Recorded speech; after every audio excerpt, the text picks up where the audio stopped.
In this module of learning, we talk about social perspective and the components that allow us to research and investigate what makes up our social perspective and the social psychological viewpoint.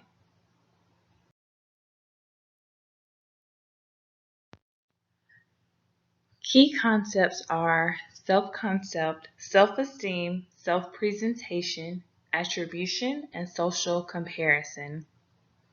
In order to measure and study these concepts, we use the following research questions and precise scientific method to test them. The first question is, who are we? This helps us to measure self-concept and refine a more operational definition in order to answer this question. The next question is, what processes do we use to define self-concept? And we use the research question to measure attribution, and how we evaluate who we are is the direct relation to self-esteem. Then defining how do others see us can measure social comparison, and finally, how do we portray ourselves, answer questions regarding self-presentation. It is important to note this is the social psychological standpoint that determines the individual effect these concepts have on behavior. Self-concept is defined as the sum total of beliefs you have about your traits, abilities, motivations, and more. It is the fundamental basis of how we identify ourselves and produce a belief system of who we truly are. These beliefs are commonly known as schemas, which are like building blocks to our self-image and essentially develop over time. According to our text, it is important to note the neuropsychological standpoint of how self-concept or identity is important to our evolution. They notice this by a simple study of memory. Because we have the ability to recall and retain information, especially about ourselves, places an emphasis on the need for self-concept and identity. Also, it is interesting to look at the study that Gordon Gallup did on animals, and when he placed them in rooms and painted a red mark on apes, it allowed them to notice a difference in their appearance. And by this, the animals would try to remove this. This also further supports the research on the need of self-concept and identity. Now that we have an understanding of what self-concept is, we can now discuss how we formulate our self-concept. It is a misconception that we do this through the process of introspection.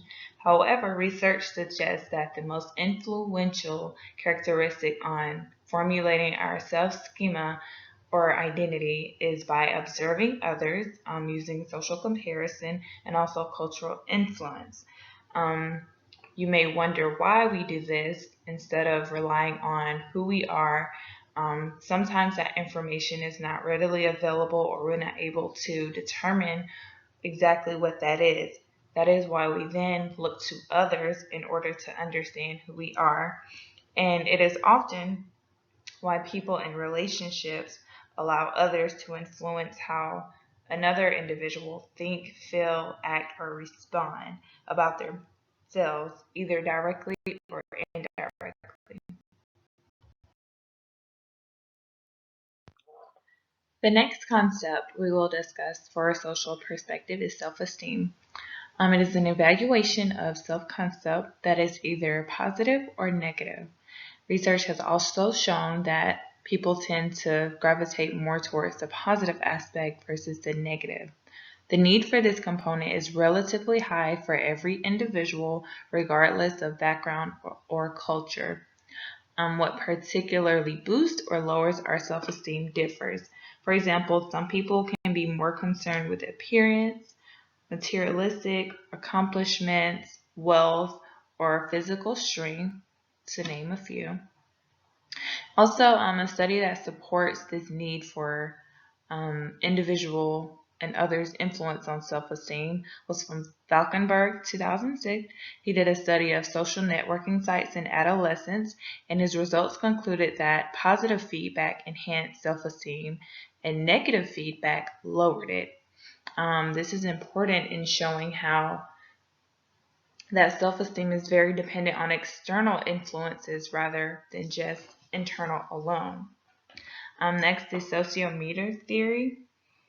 Is self-esteem is a gauge that monitors our social interactions and sends us signals as to whether our behavior is acceptable to others.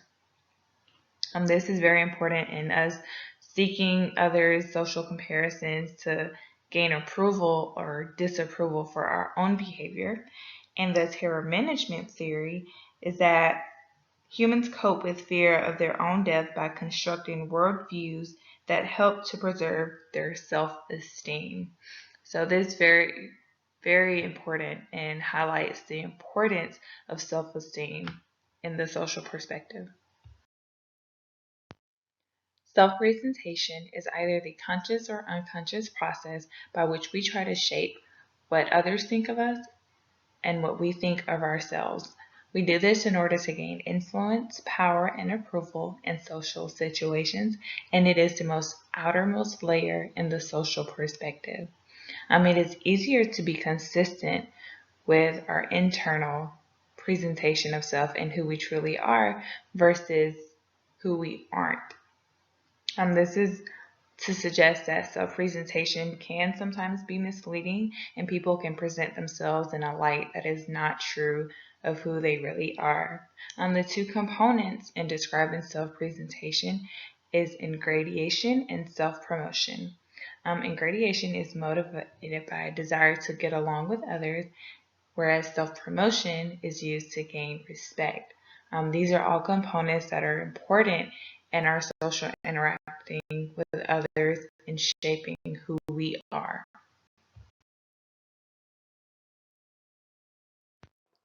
To answer the question, what processes do we use to formulate self-concept, self-esteem, and self-presentation, we looked at attribution.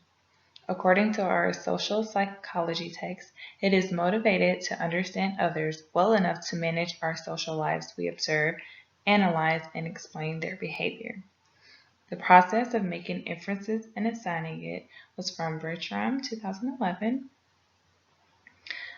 Laczniak's study of word-of-mouth communication suggests through this research that even negative attributions are influential if it seeks to affirm one's belief. There are two types of attribution that we look at in social psych. It is personal attribution versus situational attribution. Personal is internal and situation relies on external influences. Attribution is important in making sense of our world in the social aspect and trying to understand people's behavior that in turn influences our own. The final component of social perspective is social comparison. This theory states that people evaluate their own abilities and opinions by comparing themselves to others. Festinger describes this phenomenon as the intention of formulating self-view through the comparison of others when this information is not available by simply relying on objective information of self. Simply put, we tend to rely on social comparisons when we can't understand or evaluate our own feelings and how we think of ourselves. In Valkenburg's study, this is also exemplified through the adolescents and their social networking sites, simply by the fact that they could compare their profile to others, which then led to them and their self-esteem either fluctuating higher or lower. I compare this to a biblical reference in Galatians 4 and 6, when it says, each one should test their own actions. They then can take pride in themselves alone without comparing themselves to someone else. Throughout this entire module, we see the connection between every perspective of social influence and how everything relates to comparing oneself to another in order to fully understand ourselves, but lean not to your own understanding. In closing, let's recap on important concepts to remember. Social perspective is comprised of self-concept, self-esteem, and self-presentation. The two processes in which we achieve our schema of self-perspective is attribution and social comparisons. These are multifaceted views, and we have the ability to misrepresent these. The most important influence on our view of self comes from external factors. This is very, very important to note. This is the social psychologist view on individual behaviors that influence ours. Each component relates to other and are essentially like building blocks. Self-concept, self-esteem, self-presentation are all social perspectives that are built upon through attribution and social comparisons.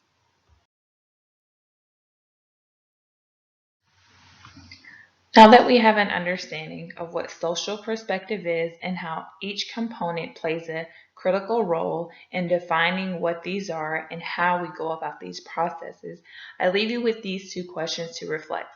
Number one, explain how can Galatians 6 and 4 conflict with popular misconception of social comparison? And two, how can you relate this concept to a real life situation you have experienced?